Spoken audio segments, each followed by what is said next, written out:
foster care and unparalleled journey with Jason and Amanda, where our mission is to provide strength for the weakest among us. Here we like to talk about foster care and adoption. We tell stories about bio parents, foster parents and foster kids, adoptive parents and adoptive kids, caseworkers, and whoever else can inspire action and encourage understanding of the journey that we and so many others are on. You can find the podcast on Spotify, iTunes, or any of the major platforms. You can also find us at jasonmpalmer.com. Want to engage with us on our Facebook group? Find the group or page at Foster Care and Unparalleled Journey or facebook.com/7timedad. That's a number 7timedad.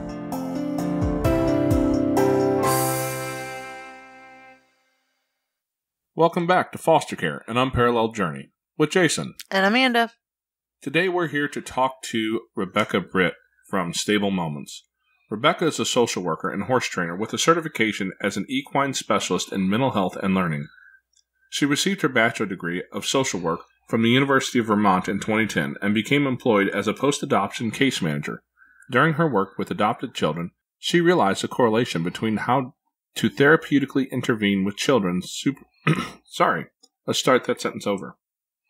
She realized the correlation between how to She realized the correlation between how to therapeutically intervene with children surviving with trauma and how to train horses using natural horsemanship. Through the growth of the Stable Moments pilot program, Rebecca has developed the model and is offering it as a practical curriculum to anyone wishing to serve foster or adopted children. Rebecca is following her calling to serve children nationwide by offering training, curriculum, and resources to equine facilities across the country. Rebecca speaks to equine and mental health professionals across the nation about her unique approach and model. She is currently earning her master's degree in program evaluation in hopes of providing all Stable Moments locations the best tools for collecting data and demonstrating impact of their programs. Rebecca lives in Satellite Beach, Florida, with her husband and son. Welcome to the show, Rebecca. Thanks for having me. I'm glad you could come on today. We stumbled upon each other online, and, it's kind of the way it tends to happen. You just run into things that you go, wow, that's important. We should look into that. And where we do not have horses ourselves, we had some livestock for a while. We had some ducks and chickens and goats and that sort of thing. But we've never really been into horses much. However, I do have a friend of mine who works with a lot of horses out in Colorado. He was a farrier out there, and he's currently working with a lot of zoos and some of the things that they do. But when I was talking to him, he talked about the importance of a lot of the therapeutic horsemanship programs that he's seen and how a lot of his apprentices have come out of those programs, and they speak to the efficiency of how that program can really help break down some barriers to kids with trauma. Yeah, so I started my experience with kids who have survived trauma when I started as a post-adoption case manager. And I went to school and got my social work degree, and I really had zero desire to work with kids in foster care. There was one girl in my class that wanted to work with kids in adoption, and I was like, why? I had there was no appeal at all to me. In fact, I wanted to be a probation or parole officer because I wanted to call people on their bullshit, and I was much more about accountability. So total opposite, you would think, right? Yep. So the only job hiring in a recession was this post-adoption case manager job, and it was $12.78 an hour. And they called me in for an interview, and I happened to, in the interview, tell them about experience that I had with my adopted cousins. My aunt had lost her son to cancer. He was 8 years old, my cousin, and his dying wish was that they adopt children. Oh, wow. Kind of out of nowhere. So of course, once he passed, they were like, we're going to adopt these kids. Well, the kids that they adopted, my cousins now, the little girl and little boy were actually in a foster home. And in this foster home, the little girl had Peter Pants at 3 years old, and was put in scalding water. She had burns from her feet to her waist. Oh, so poor like baby. changing her and stuff was so difficult. And then the boy reported stories of like they had dog food for dinner. They were treated different than their bio kids. He was tied up with the pigs outside. So to be honest, I didn't really know about this until this interview, but that was really my first experience with kids who had survived trauma. Was I got cousins when I was about 12 years old that were 3 and 6 and were coming into my aunt's home that actually were rescued from their foster parents who were the abusers. And I learned a lot about like reactive attachment disorder, which was the diagnosis then. A lot of the food issues, these kids, my aunt and uncle, put locks on the pantries, and they probably weren't the best therapeutic foster parents or adoptive parents eventually. But there wasn't anything out there at that time for them to understand. So they thought they were just going to give love and like treat these kids like any kids. And they had a really difficult time. All of them did. So in my interview at this position, I told them all about my cousins with reactive attachment disorder. And I guess that made me more qualified than some of the other people fresh out of college. So I got the job, but I still had no background in trauma and didn't understand, what was the proper way to intervene with these kids. I had just kind of seen it firsthand. And the supervision that I got at this placement was like incredible. To my credit, I could go out and make a lot of mistakes and come back and say like, I'm pretty sure I just like effed this family up. Like they're never going to want me to come back in their house. The kid was screaming, crawling the walls, and my supervision would be like, you're doing great. Like, let's work with this. Like, what could you have said instead? I made such stupid mistakes. Like I went into a kid's house and I'm sitting there with her and I know she's adopted, and I said something like, oh, you must look more like your dad because you're so tall and your mom's short. And I'm like, what are you talking about? Like, she's adopted. Like, there's just so many things that like, post-adoption case manager shouldn't do. And, that's why they pay you $12.75, because you're going to get an education. Really, I should have been paying them for the education I got in that first job. But I mean, that's the thing, $12.70 some odd cents. That's not a lot of money. Our caseworkers and social workers, they don't make a whole lot of money. It's sad. And, I think when you're first out of college, or at least when I was, I didn't, I was like, oh my gosh, 40 hours a week, benefits, like a real job. Like I didn't really know to advocate for, a better salary or anything. And like I said, it was during a recession. So I was just happy to actually have a job. But I really did learn in that job, the impact of trauma on the human brain. I learned a lot about therapeutic interventions, how to love on the kids, how to be non-punitive, how to do relationship-based interventions. So that was kind of my entry into working with kids with trauma. And really my job was permanence. The goal was permanent. So the parents had called me and said like, listen, I know we adopted her or him, but we're ready to give this kid back. We're done. And my job was to go in and say like, all right, let's take a break. Here's some therapeutic parenting techniques. Like here's some psychoeducation about trauma. I'm going to come every week and we're going to make this work. Wow. That's getting thrown into the deep end for sure. Yeah. Because to some level, I think we were kind of thrown in the deep end as well in our own experience, because our very first placement was kids who had seen their father murdered. And, you want to talk about trauma, right? That's a good place to start. And we really had no idea what we were getting into there. Yeah, I mean, the nightmares, the tantrums, and just, we were in over our heads, but at the same time being in over our heads, we were willing to learn too. And that's the thing about today's day and age is mental health and trauma has become, there's so much more information about it now. and people aren't afraid to talk about it like they used to be.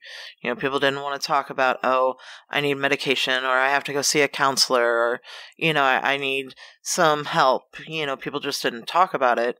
You didn't share it, and I really feel lucky now that, you know, with all the information that's out there and people that are doing the studies and the scans, and, you know, we're so much more aware than what we were 10 years ago.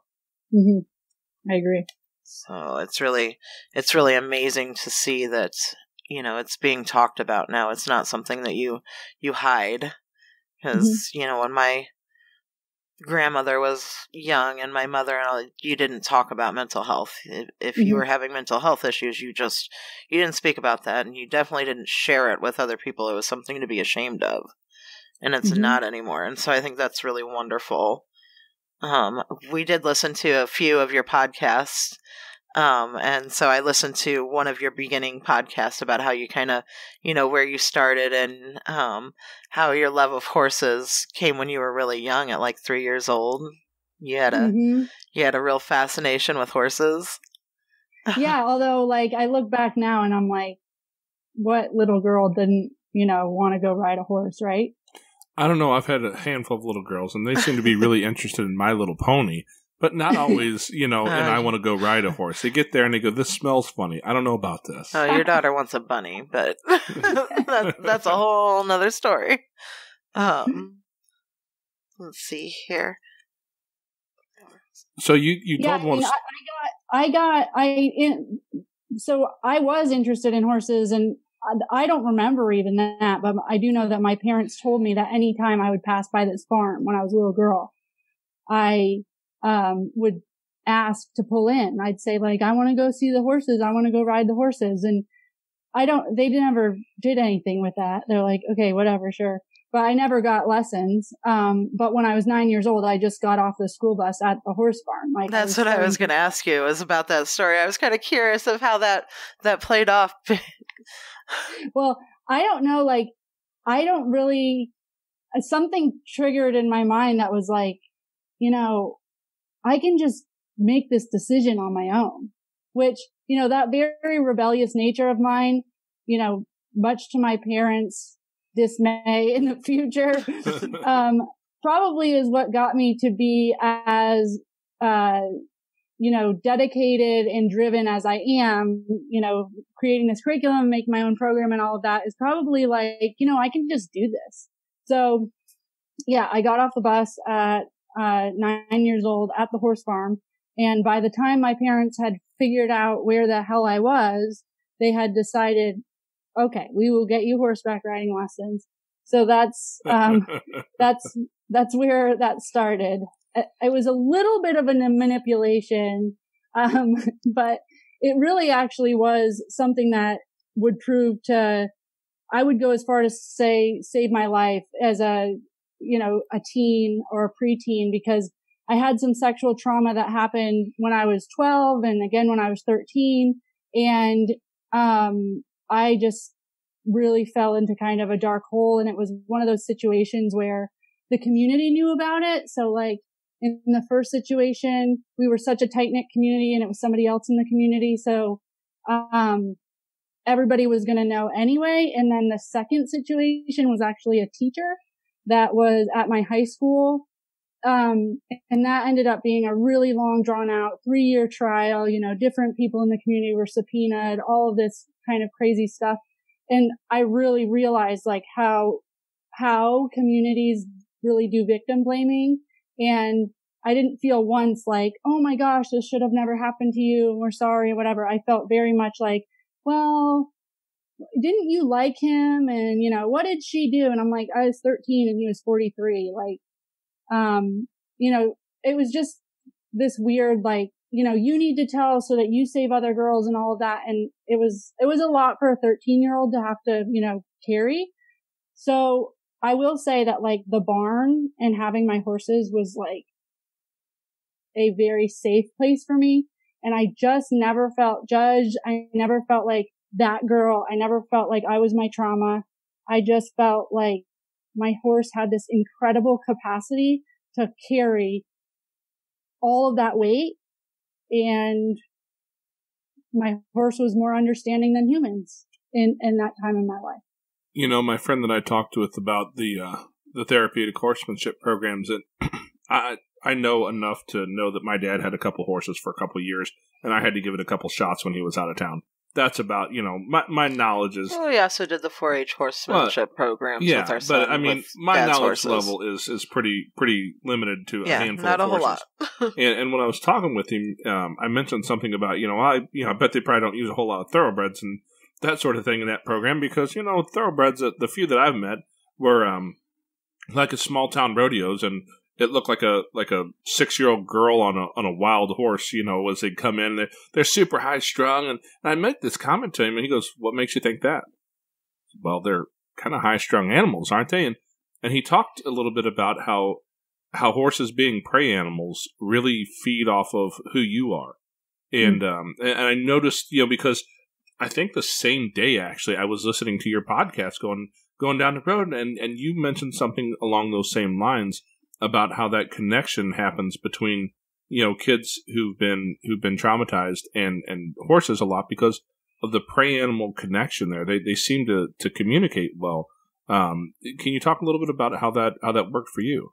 Yeah. So, when I got more and more into horses, I really wanted to learn how you train horses. Like, how would I take a baby horse and train them to do the things we want to do with it, jumps or whatever. And there's no way to, in my area, there was no way or training at that time to get lessons of training horses. It was really just to get lessons to ride them.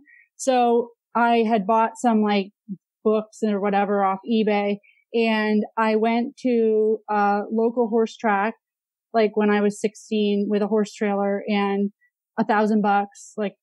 I went over to New York, and I walked on the backstretch. I don't even know how I did some of this stuff, but I was I've got $1,000 and I want a horse. And, anyway, I ended up packing up a horse that day and bringing it home, and it was a thoroughbred off the racetrack.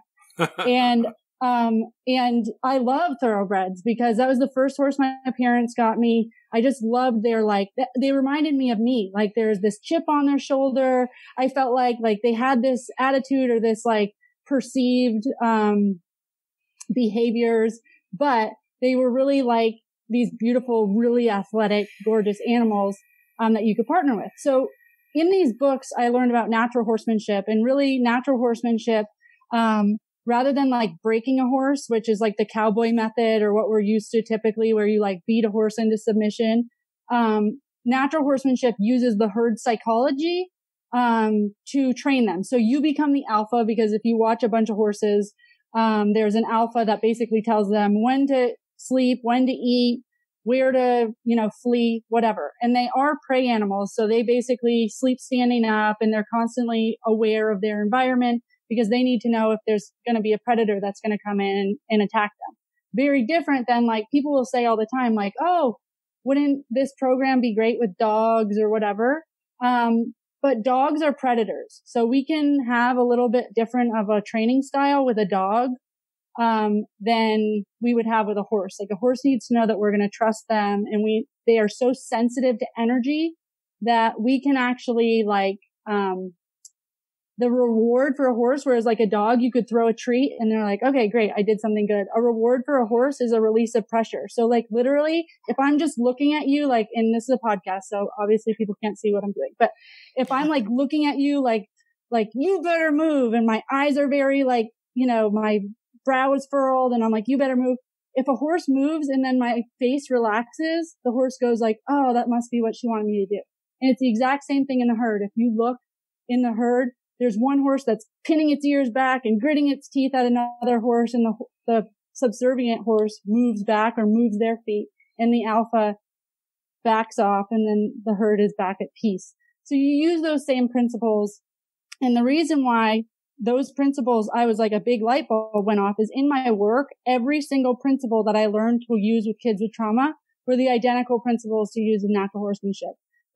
Believe that they have a life or death mentality. If a horse doesn't want to get in a trailer, you don't beat him in a trailer and say, you idiot, it's just a, trailer. No, you say wow, this is really tough for you today. you feel like you might die if you get in that trailer, like, let's work with that. Same thing you would do with a trauma kid.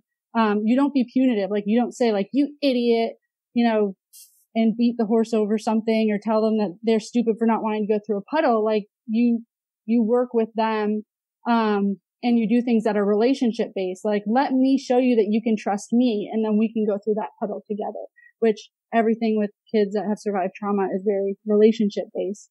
So yeah, those correlations to me were like, ding, ding, ding, ding. Like, how come nobody has gotten these horses with this population together before? And I searched online and I really didn't find specific equine therapy programs that had, that worked with foster and adopted kids. Yeah, we've been involved with foster care for probably 10 years or so now. Yeah. And I don't know of any programs in our area. I've heard of a couple programs over the years, but I've not been involved with any myself, or we don't have any close by. But I can see where that would be really beneficial, especially for, as foster parents, to learn some of those techniques.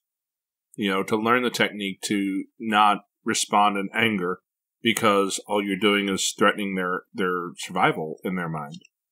And I used this example not too long ago, actually, with another guy I was talking to, and I have he's 6 now. I think he was 4 or 5 at the time, and he looked at, we were talking about something one day, and I'm talking to him, and my thinking face has that furrowed brow look. It's, that's the face I make when I think. And he looks at me, all of a sudden he breaks out crying. I'm like, dude, what's wrong? What's going on? He says, you're mad at me. No, I'm not. Why? What's going on? You're mad at me when your eyebrows go like this, and he furrows his face up. He says, that means you're mad. And it's that ability to realize that so much of what I say has nothing to do with what he hears. I can tell a kid they're safe all day long. What was it somebody said a while back? Don't worry, your kids are really actually are listening to you, but you should worry because they're watching you closely. And, they pick up so many of those pieces, especially the kids with trauma in the background. They pick up those nonverbal pieces, and it's so difficult to people who haven't thought about that to really just be able to say, hey, no, this is okay, you're safe, you're this, but you have to show that in your body language as well. Yeah, well, there's one activity that we do. It's called Join Up. It wasn't coined by me. It was coined by a natural horsemanship guru, Monty Roberts. But the essential activity is a kid stands in the middle of what we call a round pen. So like a pen that's in a circular position. And the horse is not connected to them by any lead rope or anything. So the horse is free. The kid is free. The kid's in the middle. And they're working this horse by pointing and using body language and directions. They're kind of having this horse go in a circle around them. And what's interesting is the horse will often, it's actually difficult a lot of time, like the horse will be trotting and I'll say like, okay, get the horse to walk. And the kid doesn't say like walk or whoa or anything like that. Like the kid is actually supposed to use their body language. So we talk about like deflating like a balloon, like to bring your energy way down, slow, like crumple your stomach a little, point your belly button down at the ground, things to try to make you seem smaller. And then the horse will continue to trot, like not listening to them. And then I'll say something like, we'll wait it out. And then I'll say something like, what'd you have for breakfast? And the kid goes, oh, I had Cheerios. And then the horse starts walking. And it's because even though our bodies were trying to get small, we were still like had a lot of anxious energy about like, please walk, please walk, please walk, please walk, because we are predators and we want horses or anyone to do what we want them to do, right? The accomplishment would be if that horse were to walk. But usually if we take our whole mind or energy out of it, then the horse feels relaxed and can walk. And I can't tell you how many times I've had a kid be like, whoa, like I learned how to regulate my energy. It's the same way the other way. When we want the horse to move, the kid gets big and their body language gets big and they puff out their chest, and they are assertive. And it is so neat to see kids not only learn energy modulation with their body because they're getting a huge animal to mirror it for them, but it's also like with parenting, like I've learned so much through natural horsemanship where they teach you to kind of be as reliable as a fence post. So like pretend you like tie a horse up to a fence post and the horse is going to pull away dramatically because they're trying to get away from this fence post and they don't like to be constricted. But eventually they learn that like when they come close to the fence post, there's no pressure on them and everything is relaxed. And so they just need to stand next to the fence post. But the fence post doesn't have any emotion. It's not saying, slow down, whoa. Like there's not a bunch of energy associated with it. You know, it's just as reliable as a fence post. And when we are parenting or we're dealing with horses or whatever, if we can be, or if we're just not even parents, if we're just dealing with these kids or working with these kids, if we can be as reliable as a fence post, like state the expectation and allow the kid to do whatever they're going to do. If they're going to resist it, if they're going to come into it, whatever they're going to do. And we just remain kind of like, okay, like you're going to figure this out and I'm going to give you space to figure this out. But my energy will remain the same. My expectation, my boundary stays the same. And I will be reliable as a fence post. I think that that was one of the bigger correlations that I learned. Well, it's almost like a lesson I learned a long time ago. Not from my wife, but from I'm certain a relationship prior somewhere, that when somebody is upset with me or upset in general, to look at, you know, for a guy to look at his wife or girlfriend and say, what you need to do is calm down. That never leads to calming. Yeah, that works real well for you. And it's, you know, you'd think we're smart enough creatures to be able to figure out how that works in the rest of life. But how many times do kids make you angry and frustrated and you raise your voice with them? Or it's even the other direction where I'll see a lot of parents that I would be doing psychoeducation with, and they're trying to be therapeutic parents so much. I call it like therapeutic parenting overdone, where the kids are freaking out and they're like, I know your engine's hot. You just need to calm down.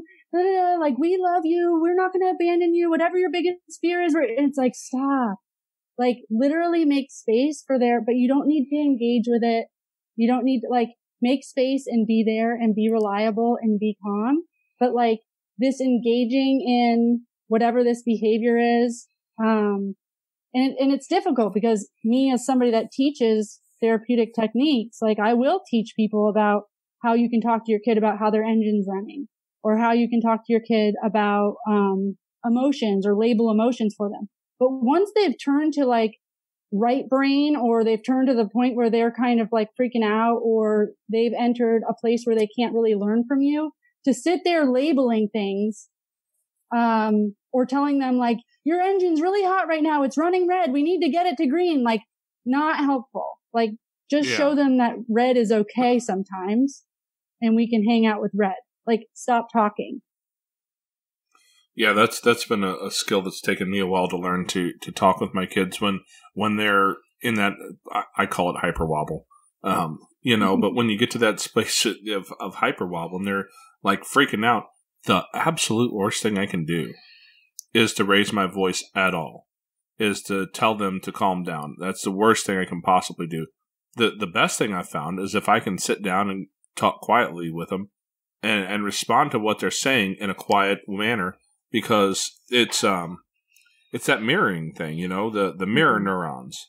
And if you have a conversation with somebody who's yelling at you, and you're the one being super calm, and they continue to be wound up, it's almost like they go, wait a second, I sound like the crazy person here.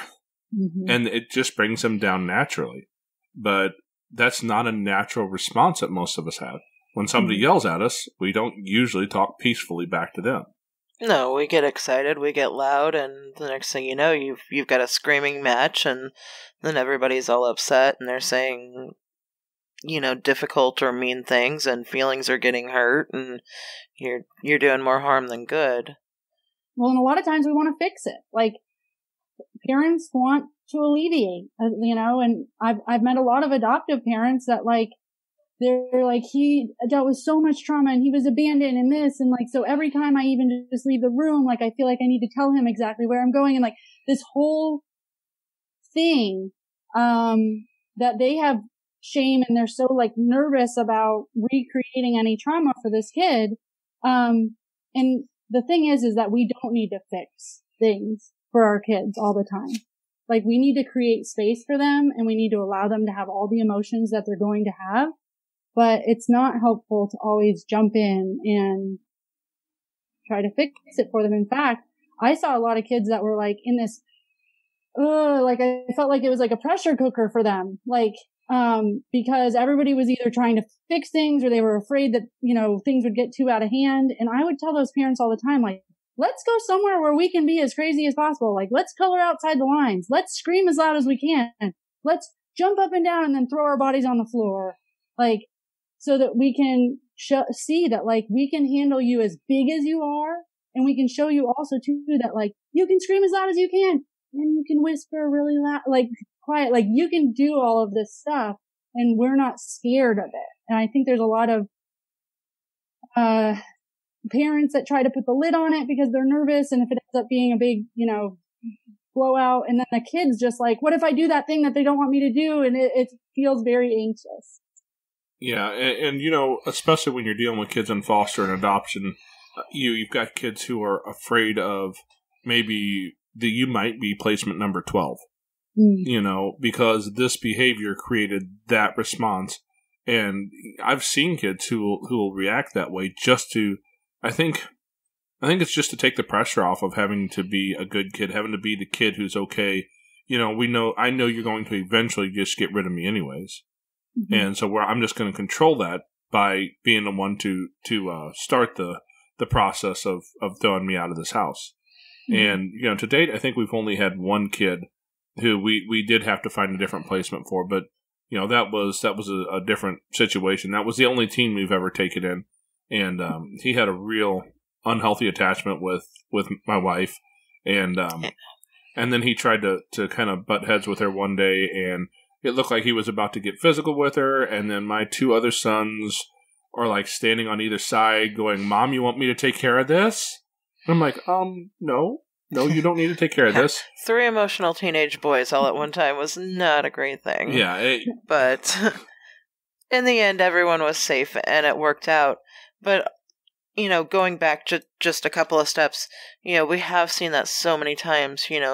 Children will blow things up because they're, we're like, okay, we're going to make you give up on us as quickly as possible so I don't get attached, so I don't get hurt. Let's just blow this up and get it over with and I'll move on to the next house. Or you have the opposite. You have the child that's so meek and so mild and diluting themselves down so much to not show who they really are because they feel like once they do, who could love me? I'm not worthy of this. And it's such a hard place. There's so many emotions for kids to try to regulate. And especially, kind of in our situation where I came from, I've had to learn a lot of self-regulation because I didn't have that as a child.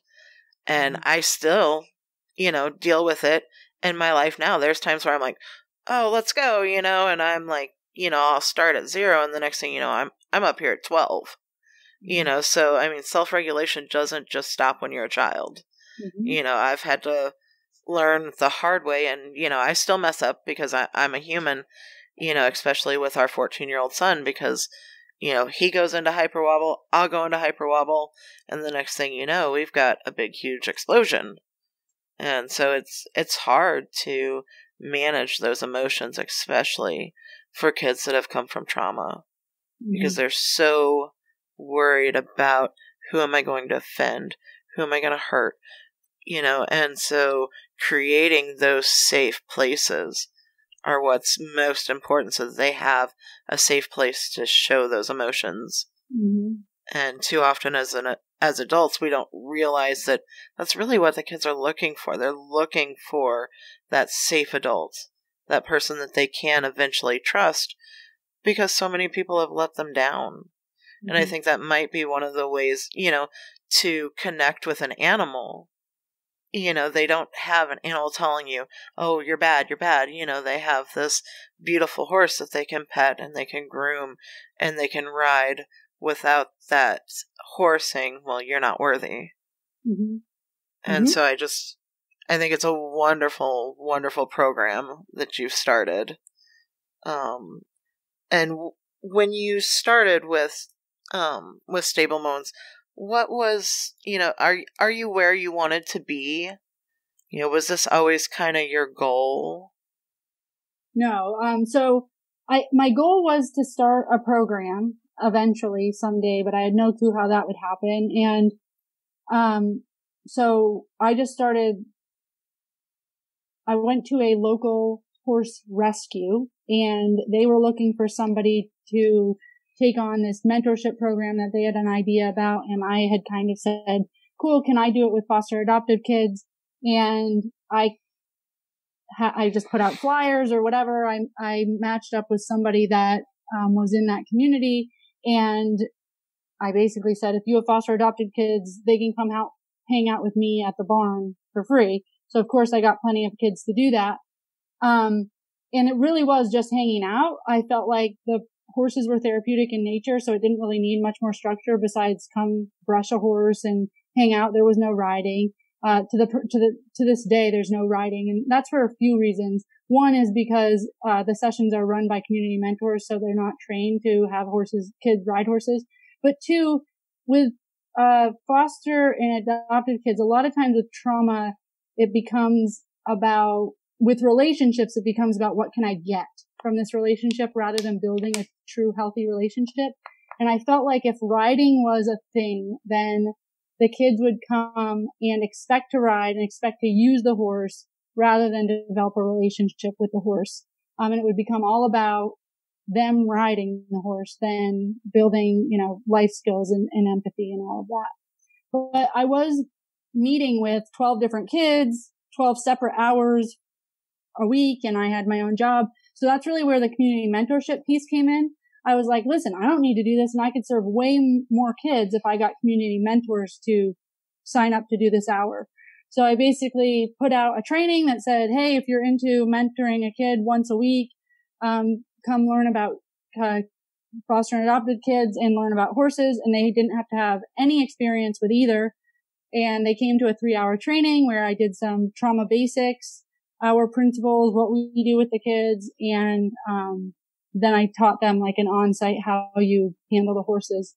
And so that's how the mentorship piece of this program really developed. Wow, and that's great that you're able to bring people in from the community as well, because, the foster community does tend to get a little bit lonely, if you will. Sometimes there's a small percentage of people trying to take care of what works out to be literally 500,000 kids in the country right now. Right, absolutely. And one of the big goals of this has been, let's love on the parents, let's love on these foster adoptive parents, let's give them an hour worth of time that they can just do whatever they want to do for self-care.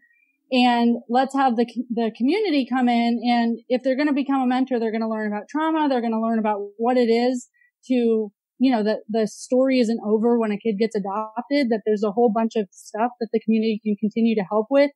And I felt like the more community mentors we get, the more people in the community we have talking about this is a big issue, and whether or not, there's just no entry point. Like, we talk about how do we end the foster care crisis, and it's like, okay, well, we need more foster homes, or we need, more people to take kids in, or we need more people to adopt. But I wanted to give an entry point to people who were interested in doing some work in this space, but didn't want to commit fully to having a kid in their home, which is a lot of people. And I didn't realize when starting this, but a lot of people that became mentors were interested in fostering, but they just weren't sure about it yet. And this was a nice entry point for them to be able to mentor a kid first. Wow. So have you seen people who came in as a mentor and then eventually decided to become a foster home? Yeah, we have seen that. We've also seen, we've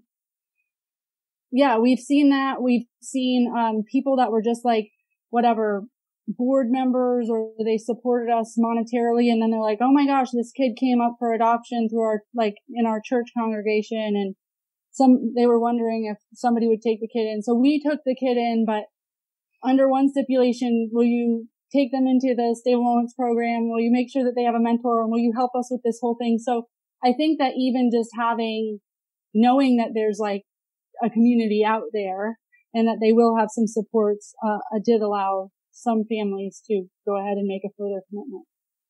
Absolutely. I don't think any of us are ever going to be able to end the foster care crisis until we figure out a way to fix humans. Mm-hmm. And I think that's a little bit bigger goal than what we're prepared to. I was going to say, that's a very lofty goal. But, what we can do, and this has been one of my kind of aha moments I've come to realize, is that what we're here to do anyways is not to fix these kids. We're not here to fix their trauma. Quite frankly, you cannot. You don't have that ability, and neither do I. But what we can do is create a space where a kid feels safe enough to start healing. And unfortunately, when they start to feel safe, part of what you're going to see is they feel safe enough to act out a little bit. And you have to be willing to ride that storm out a little bit. And that's been a challenge for us in a lot of ways. And learning that that's what we're doing, though, has helped us to be able to provide that space and just that continued support, that continued safe place. And it's amazing how that will be the kind of the catalyst to let these kids finally step into a place where they begin the healing themselves. And it sounds like a program like you have is the perfect thing to help them have that safe space kind of expedited into their life, where they're maybe have the opportunity to be either alone or alone with a mentor and a horse, but to not have that pressure from society, if you will, from parents, from teachers, from people who they feel are constantly judging them, to have that safe space and begin their personal journey of healing. Yeah, and the name Stable Moments really was, obviously stable is a play on a horse stable, but it's also stability. And then moments, I really wanted to portray that we do not have high expectations of like fixing anyone or that our mentors are fixing. Like these are small, a moment is attainable. Like, and if we can give a kid one moment of stability, one moment where they felt safe, and then we can build moment on moment where they're actually getting more of a stable foundation, or they're actually having some more stability to be able to go back and work on some of their trauma, then great. But really, I wanted to boil it down for my mentors to really say, like, this, all we're creating is a moment, like a moment in time. And I don't know if you've watched YouTube's The Removed series. I have. Yeah, that's really good. In that, I use it in my trainings. In anybody that's on your podcast that has not watched Removed, at least the first one should. It's a 12-minute short film about a girl that's removed. But she says, eventually it's the glimmers of light in their life that they remember and that they start to rely on. And when I hear that in our trainings, I after that video ends, I tell the mentors, like, that hour a week is the glimmer of light. Like, we're not going to fix what's going on at home. If they get switched into another placement, whatever their dad did to them, the fact that their mom's in jail, all that stuff, like, that's not what we're here for. We are here to give a glimmer of light in what might be darkness. So, but through this, I really had to develop a much more structured program because mentors didn't really know what they were doing. Horses are like difficult to deal with. And, these are like community mentors that I'm like, everybody's good enough. Everybody can come hang with a kid. And then I was like, oh my gosh, this is a nightmare. Like, they're like, we don't know what we're doing with these kids. We're predators, right? So like, I don't care if I'm like, just being here is all you need to be for these kids. Like, that wasn't enough for mentors. They were like, I kind of need the checklist of like, I'm here and like what I'm doing is good and I'm checking off boxes. So I did have to create individualized plans of care that each kids get. I had to create, and those are color coded for life skills that the kids are working on that were associated with all these activities, some equine, some non-equine, therapeutic activities that I made that were color coded to match the plans of care. So a mentor could come in and go, oh, I have a blue and purple kid, which might mean that they're working on healthy relationships and responsibility. And I'm going to choose blue and purple activities. So they could grab those activities, see exactly what they're supposed to do, and also see some discussion questions that they can talk with the kid. Because I would have like a mentor and a kid sitting there grooming, and they'd be silent, and they'd both be silent grooming, which is great if they're just calm and sitting in a calm space. But usually it was more awkward. And they're sitting there and they're grooming, and then they get done with grooming and they go, okay, we're done. And I'm like, okay, like there was so much more we could have done with that. Yeah. Like, so, the discussion questions and even breaking down grooming so that we can talk about like what brush is the horse's favorite brush. what reactions does the horse have with this brush? What part of their body do they like brush the most? Like helping the kid actually get attuned with the horse's experience. Like it's so much different than just rushing through all of your brushes real quick and then, putting the horse away and saying, okay. And then even the, mentor had discussion questions of like, this is what you could engage the kid in discussion to help build empathy about the horse, to help understand their experience better, to start talking about body language and what does that different body language mean. But I needed to provide all of that for my mentors. So once I did, that it really started running like a well-oiled machine. And that is really what made me go to an international conference it's called the Professional Association of Therapeutic Horsemanship. And I spoke about my model, and I was just hoping other people would maybe serve kids with mentorship program through foster and adoption. But other people there were like, do not give this away, package it, write a book, sell it. So that's where really the curriculum came from, the certification program and all of that, so that people can actually license the Stable Moments brand and say that they're running a Stable Moments location. And I really like that because I feel like I'm much more of a like global thinker anyway, like just serving 25 kids in a small town in Georgia. Like my heart and brain is much more wired for like, how do we scale this and, help everybody everywhere. Absolutely. Yeah, I was looking at your website. You have several locations, don't you? Yeah, we have about 15 locations now that are different equine facilities. There's people that get the book and start their own mentorship program, but they don't license the brand. Okay. And that's fine. They can say it's like Billy Bob's mentoring program because for whatever reason, they don't want to run it exactly like we do. But for the people that want like ongoing support, we do monthly calls. I give them all my administrative assets. I give them a member portal. I give them promo videos, all this stuff. For those people, they get to enter into a license agreement. But the thing is they have to run the program exactly how I say it is to be. If you're going to say you're a Stable Moments program, then you're only, we have so many people that say like, oh, your program would be great for veterans, or like your program would be great for kids with divorced parents. And I'm like, it wouldn't be fair to like train three, mentors for 3 hours on, children with tough backgrounds and trauma, just to turn around and say, actually, your kid didn't have any trauma, but you're getting matched up with this kid that had a parent that went through a divorce. Like, our program is about trauma. So I've stayed very laser focused in our target population. Well, that's great. Yeah. Well, I guess before we forget to ask the important questions, how can people find you? If it's something that they want to see, if they have a location close by for them to join, or if somebody has a heart for this. I mean, there's a lot of little girls who used to love horses who've grown up and started to make a career out of something to do with horsemanship. And I think there's probably somebody out there listening who thinks I could do that. Yeah. So go to stablemoments.com, and even if we don't have a location near you, contact me. It's Rebecca@stablemoments.com. But we have this year we have 4 new trainings that are going to certify a whole new slew of locations. So there might be one that's getting close to be in your area. But yeah, if you have kids that you think would really benefit from this, let me know, because it's also nice. I can go back to the Professional Association of Therapeutic Horsemanship and say, hello, like there's people in Nevada that really want a program. If you guys will get certified, then you can serve these families that are asking. And then, totally. If you're a mentor, we can get you hooked up with one of our locations. And again, mentors can have 0 horse experience and 0 experience with kids. You do have to pass the background check, and do some training.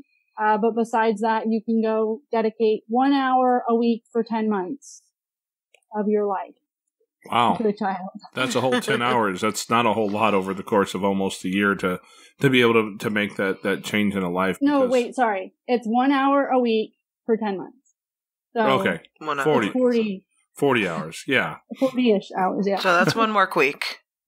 Yeah. Donating 1 work week to helping some kids. That's because, one of the things that I've noticed is that in our lives, a lot of times we don't realize the things that we put all of our energy into. I work with a lot of guys and have known a lot of guys over the years who who work all week, long, and they're busy complaining about their wife or their kids or whatever. And they go home at the end of the week so that they can drink some beer and watch sports on TV. And then they get up on Monday and come back to work and they go back to complaining. And that's kind of the cycle of their life. And finding a place to be able to get some meaning in their life, to be able to talk to people, to be able to create a change in a life, to create change in other lives of kids around you, just like, where you were originally starting out, helping out, a handful of kids every week, what you're doing now spreads that exponentially across the country. And you never know. I would love to, sorry to interrupt, I'd love to say as well, which is going to be like, wait, why do we just talk about horses for the last 45 minutes? But so I've actually learned through some feedback that the most critical piece to this actually seems to be the mentor and not the horse. As much as like going to a farm is nice and a horse is nice, there's plenty of kids that enter our program that don't really care to have much to do with horses. And they're more like into science or like doing archery or whatever else that's offered at the farm. But like the horse thing isn't really their niche. And my first reaction to this is like, this is awesome, because that means that this would be an effective program in a community organization or in a church. So my hope for the program this year is to partner with a church, and to have a church launch a complete non-equine stable moments program. So the whole thing would be mentors and activities. All the activities would still be therapeutic, still be a plan of care, all of that stuff. But it would be like, playing baseball and making cards and making bracelets, arts and crafts, sports, all these things that are non-equine. Because if I could get this in a bunch of churches where they're supposed to be, as taking care of orphans and widows. So if we, can get this into churches where the ask isn't you have to be a foster parent, but the ask of the church is like, at this church, we're going to have, we're going to serve 25 kids and we need 25 of you to step up. That's a lot easier of an ask than to ask for money. Absolutely. Because everybody's asking for money and everybody's a little bit cynical about that. But the truth is that we all have something we can donate. We all have some time we can donate. We all have and again, that difference you can make does not end at the end of that week or at the end of that 10-month program. That difference lasts a lifetime, and not just one lifetime, because if you can get one kid who can move into a safe space and have a healthier set of relationships with people, you're going to change their life. You're going to change their spouse. You're going to change their kids. You're probably going to change their grandkids. You make that difference through history going forward. And that's the most beautiful thing that you can do, is to pay that forward to generations past, or not past, but generations yet to come.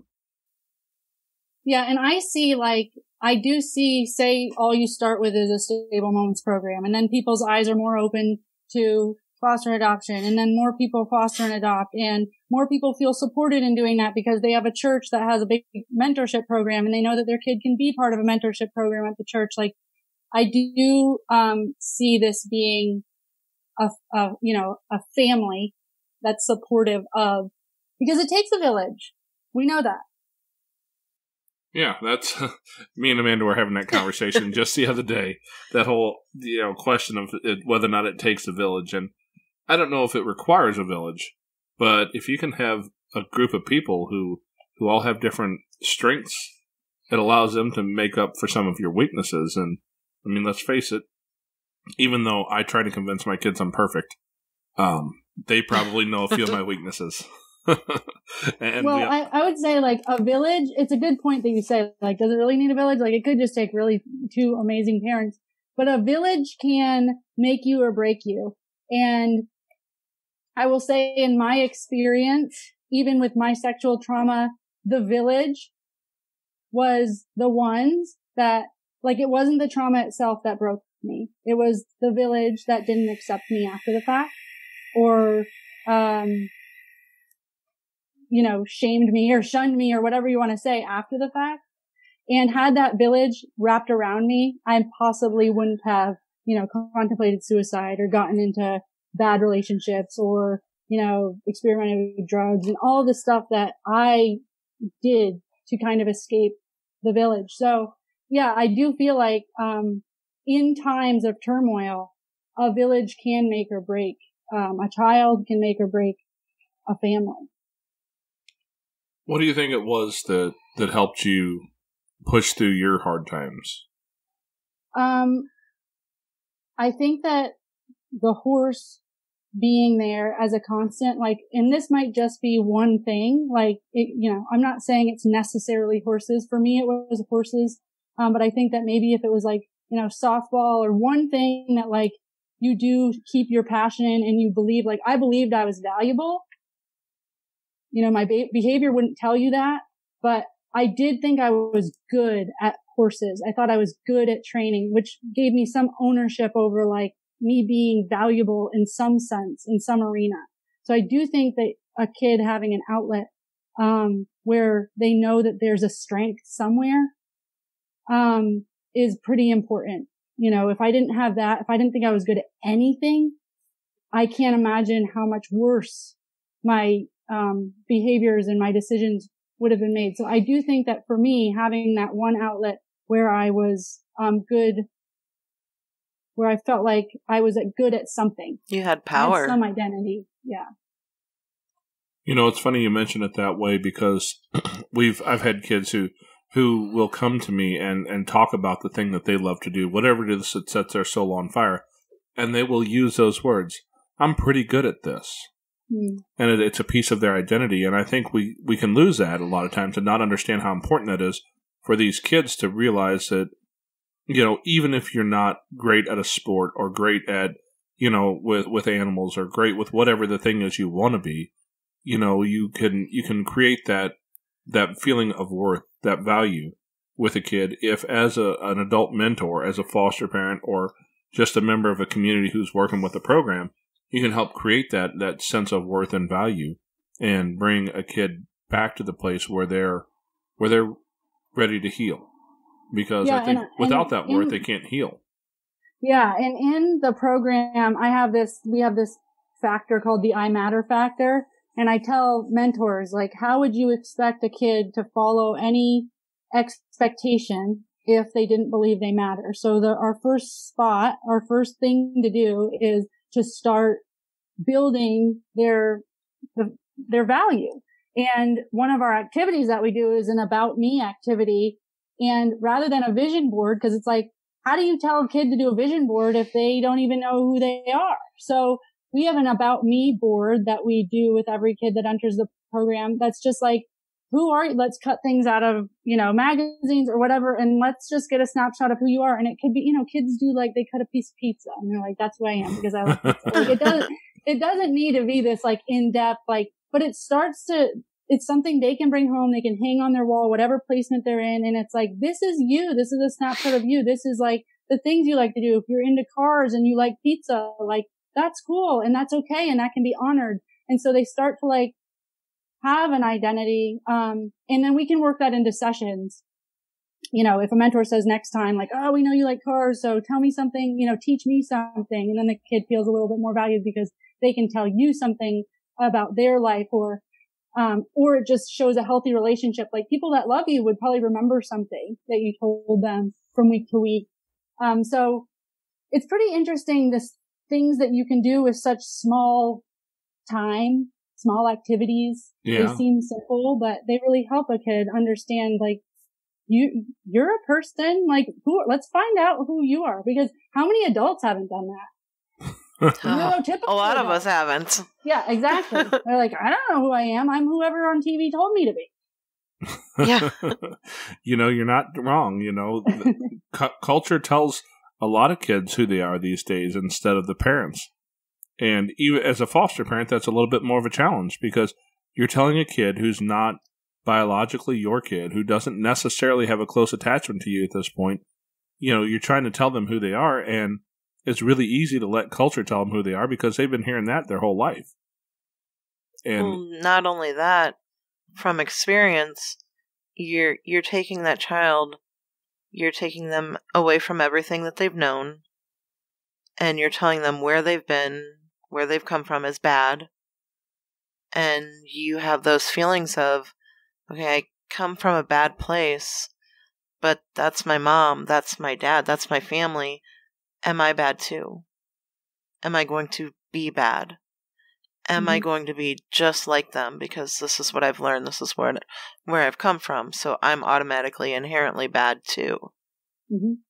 And we have to give them something else to hold on to. You know, we have to help them see that there's a different future in store, and I think that your program is showing that to children, and that's such a wonderful thing.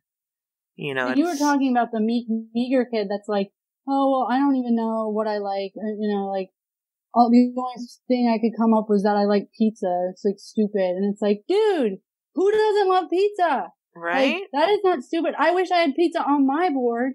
And you can start to build this, like, normalizing, like, you are like other people and you're individual, and we're going to find it. And then a lot of it at the barn, you get to help them. So like if they come to a place where they're like, you know, I don't know what I want to do and I'm not good at anything, which we see those kids all the time. We can say, okay, well, let's try, do you want to try basketball? Do you want to try a science activity, or do you want to try brushing a horse? And then they're like, I don't know. And you're like, okay, well, let's try all three.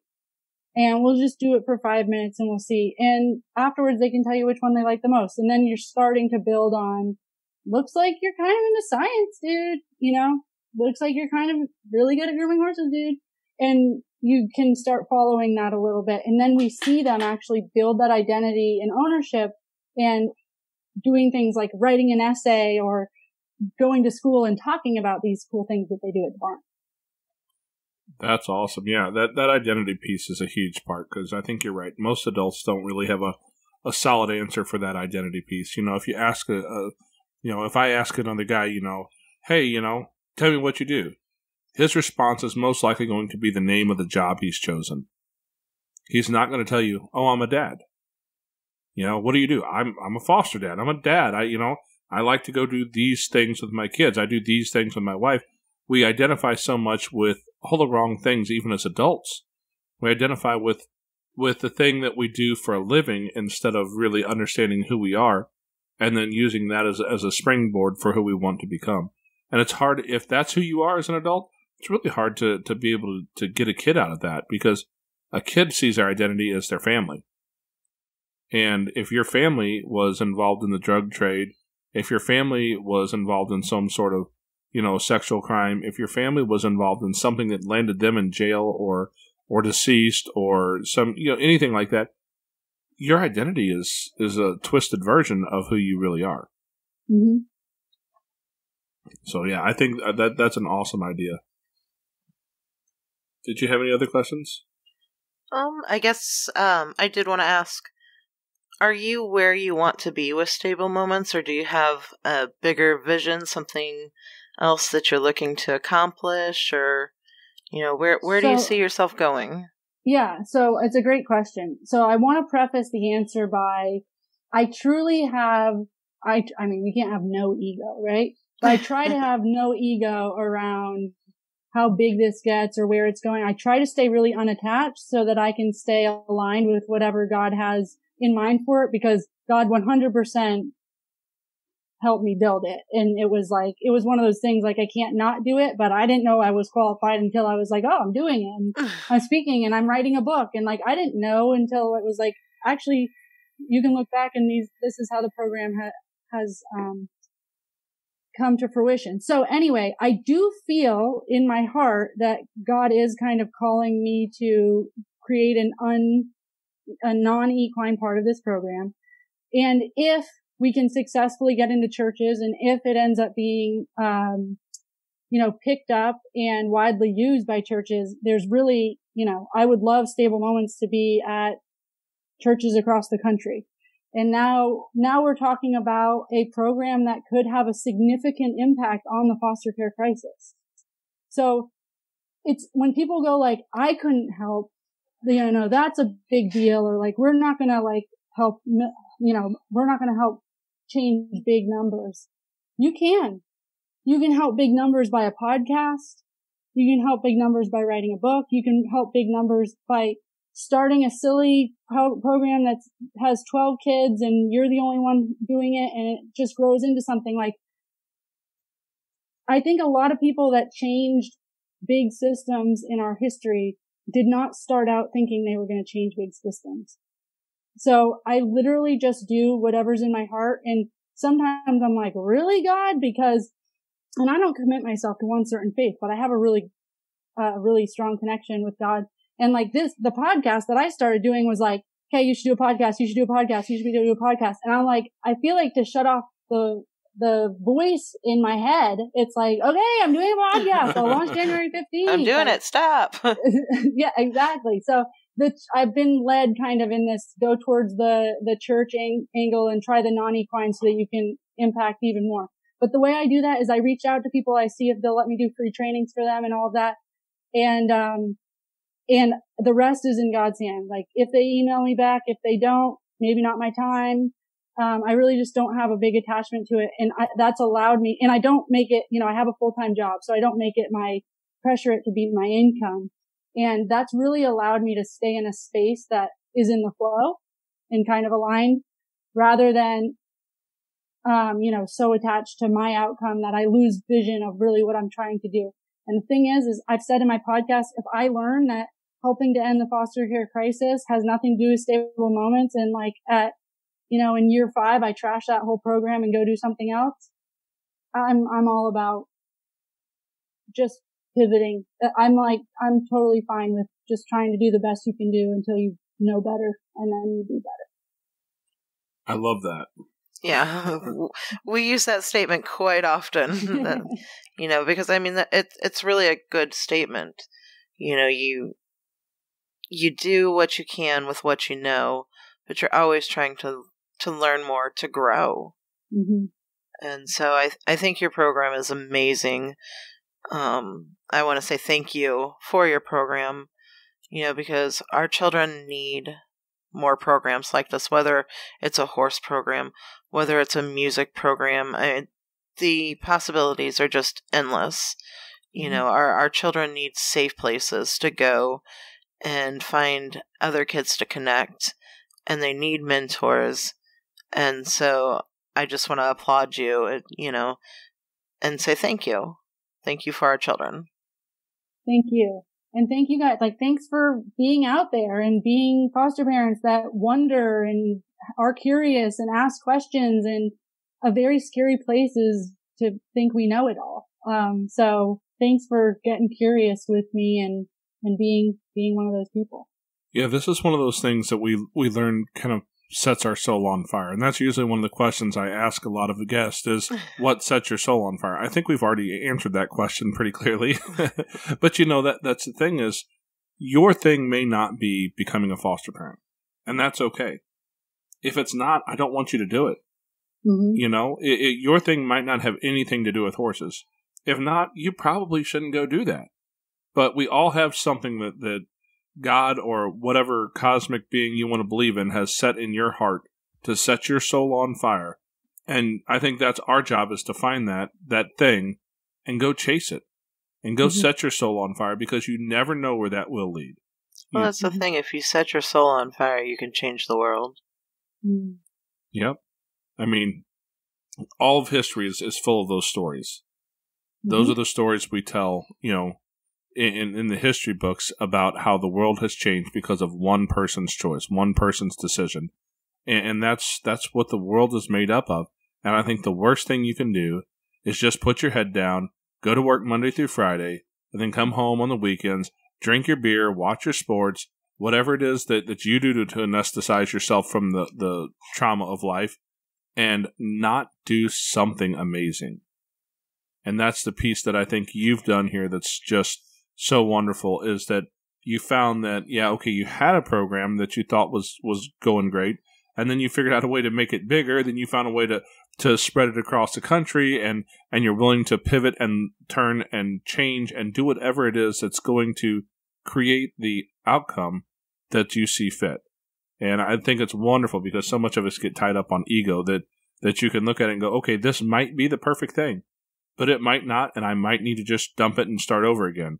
And that's an amazing thing to hear you say, that you're willing to do what needs to be done for these kids, because that's our biggest, and me and Amanda, that's our biggest goal here is we know that we have a world full of foster kids, and we know that we can't take them all. We know we can't change the world, but we can take a kid in and change their world. Mm. And that's the piece that's so powerful. Mm-hmm. So I'm grateful you were able to come on the show today and talk with us about how you've done that, because that's something that I believe we really all need to look at a little bit in our lives, is how we can help to change the whole world for one person at least.